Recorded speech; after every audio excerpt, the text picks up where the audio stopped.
So my Super Bowl was Tuesday. Me as a Portland Trailblazer fan. The NBA lottery. It's been a long time since I've paid attention that close. And quickly, just as another side road, is it just me or would we rather see the ping pong balls come out? Because I know I would. Like, there's just something about, like, an Oscar style and the winner of the 5th pick goes to the Orlando Magic. Like, I don't like that. There just feels something very sus about that. And I've looked into it. It seems like they've got a whole team of accountants and lawyers and media members ensuring that this thing is legit. But at the end of the day, I need to see the ping pong balls myself. And I need to feel the weight of them in my hands to know that there's not one that's heavier than the other.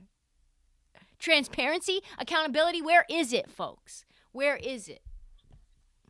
Anyway, so my team, Portland, we were the sixth worst team this year. And boy, did we try hard for worse. Like, we sat everyone. We couldn't even play Josh Hart. We couldn't play Eric Bledsoe. Like, the amount of fake injuries that we made up for these guys to not play. Like, at one point, what's that kid's name? Kelvin Blevins? He couldn't even play. Blevins, the guy that I thought was a fake name, we had to sit him because we were winning games we weren't supposed to be winning. It literally was like 4-time 10-day All-Star Drew Eubanks. Drew Eubanks, and, like, of course Anthony Simons wasn't playing. Of course Dame wasn't playing. Of course Nurk wasn't playing. But I'm talking about, like, guys I've never heard before had to be benched for us to get to a place where we could maybe get in the top 4. And maybe, hopefully, this is a bridge year for us, and we can get back to some level of, not prominence, but, like, whatever, middle of the road-innance, you know? Like, we're bad right now. And then, of course, the Pelicans pick didn't convey to us. It ended up going to Charlotte. And then, of course, the LA pick that we could have maybe made a backdoor for that went to the Pelicans didn't go to us either. So, one pick, we had a 39% chance of getting in the top 4. Almost 40% chance. Almost half. Almost a pick 'em to get in the top 4. And I had all the excitement of a little kid on Christmas. Tuesday came, and when they don't do the ping pong thing that goes by fast because they did it pregame of the Miami Heat Game 1 series, and I'm like, yo, that took 7 minutes. Like, what was that? So that took all the air out of my balloon as well. I wanted Paolo, as everyone knows, like, very, very badly. I want Paolo. I've had visions of him and Dame. I've seen him up close. He's like Bigfoot. He's so big, so strong, so athletic, his hop's so high. And to my disheartenment, did we get the first pick? No. Did we get the second pick? No. Third pick? This is where it starts, like, getting interesting. No. Fourth pick? Could we just get 4? Maybe we just trade up one. No. We get the 7th pick. 7? And you might say, Trysta, Steph Curry went 7. Like, it's not, I don't know that we're getting that. I don't know that we're getting Steph Curry, baby. So, all that resting of guys, all that fuckery, all of that shame for a pick that might not even help Dame one bit. All right, so let's recap where everyone finished and who had the best luck, who had the worst luck. Number 1, Orlando Magic. They get the number 1 pick for the first time in like 4 years. I mean, they just keep getting the first pick. OKC gets 2. The odds of them getting 2 were, like, ridiculously low. I think that they should have gotten, like, the 8th pick. Something like that was their highest likelihood. Houston Rockets get the 3rd pick. Sacramento gets the 4th pick. Detroit 5. Pacers 6. Blazers 7. Pelicans 8. Spurs 9. Wizards 10. Knicks 11. Thunder again, 12. Charlotte Hornets, 13, which should have been our pick, by the way. If it was. By the way, that was supposed to be ours in the 14. I think they might have 2. Never mind. I think they got the 15 from Pelicans. Carry on. And the Cleveland Cavaliers at 14. I almost got mad there. All right, so To me, the low-key biggest winner's got to be one, OKC. They're going to get somebody that's going to change the franchise again after they got fucked. After they got, I tried to fix it. After they got fucked over last year when they ended up taking Josh Giddey at 6, which ended up being a very good pick. But I think they thought they would be 1, 2, or 3. I think they thought they might get Evan Mobley, which could have helped them tremendously. Then you get the Pelicans. They end up getting a good pick by getting the Lakers pick in the AD trade, which I think was going to go to them outside of the top 4, something like that. Sacramento, they get incredible luck, even though we know that they're just going to mess it up. We know that. Like, they had the 5th worst record. They get the number 4 pick, even though they had only a 30% chance of getting the top 4. We had a 40% chance. They had a 30% chance. Teams that got screwed, of course, me. Of course, Blazers, number 1. Pretty much the only one that I can make note of.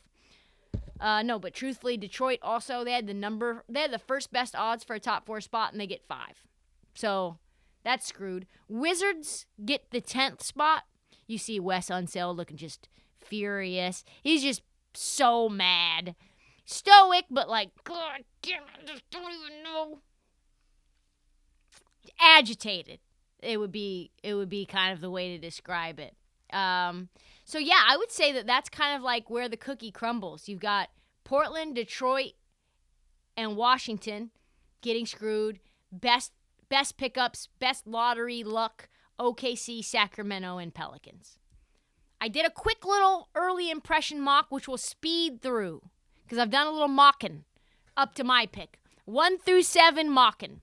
Early impressions, I think Orlando takes Chet. It makes the most sense for them. I think he fits more with them than somebody like Jabari Smith does. For a variety of different reasons, I think him and Franz Wagner would work very well together.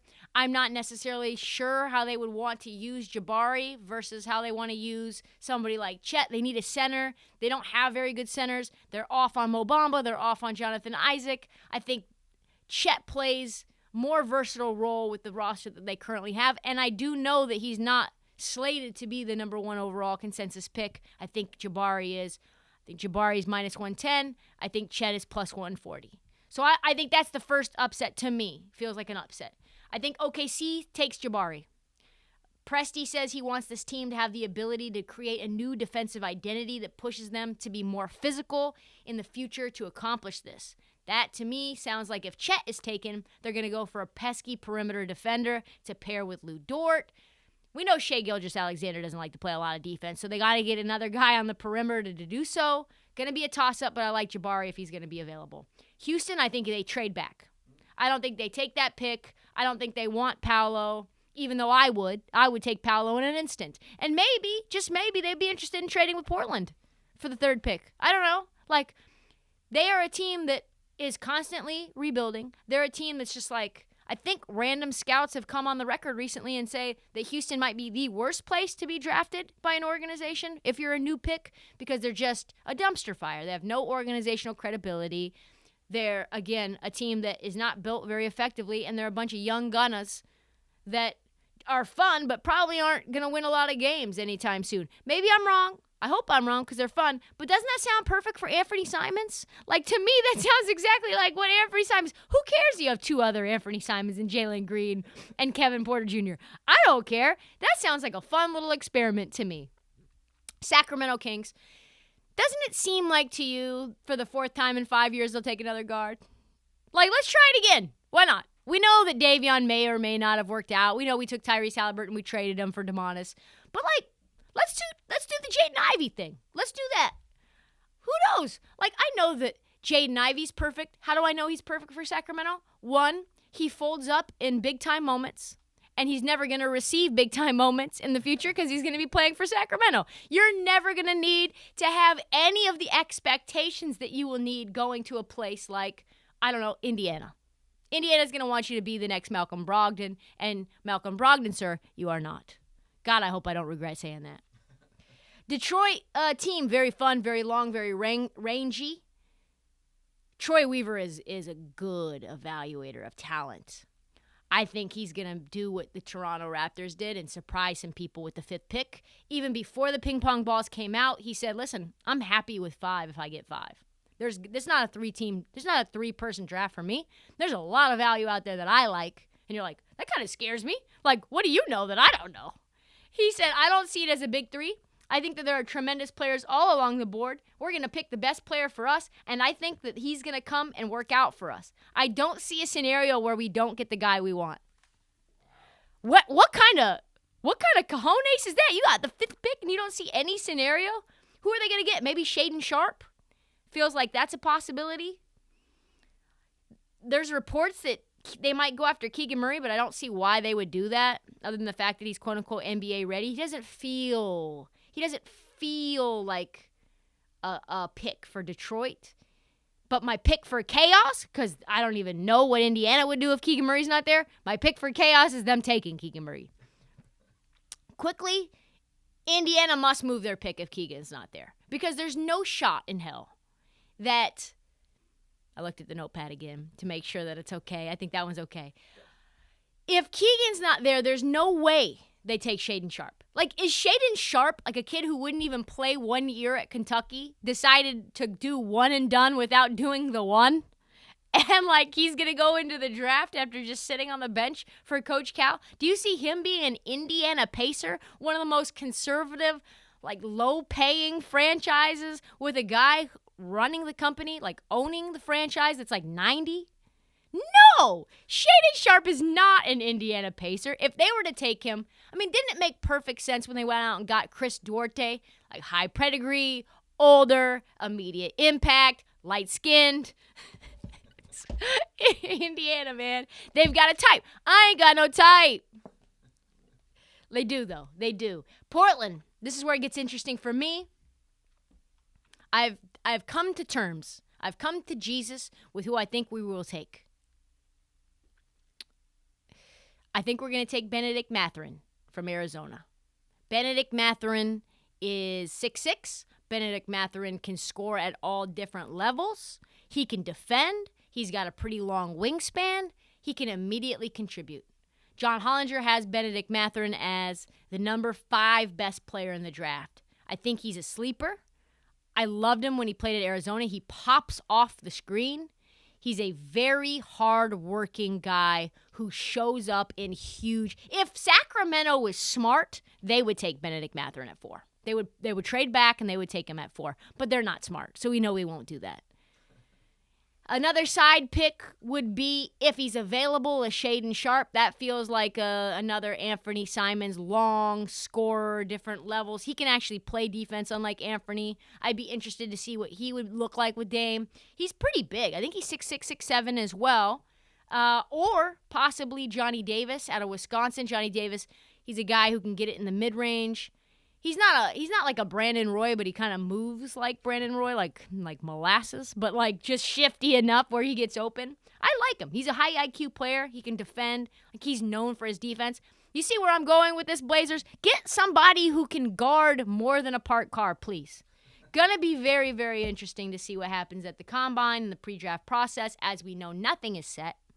And like the NFL draft was, it's completely wide open.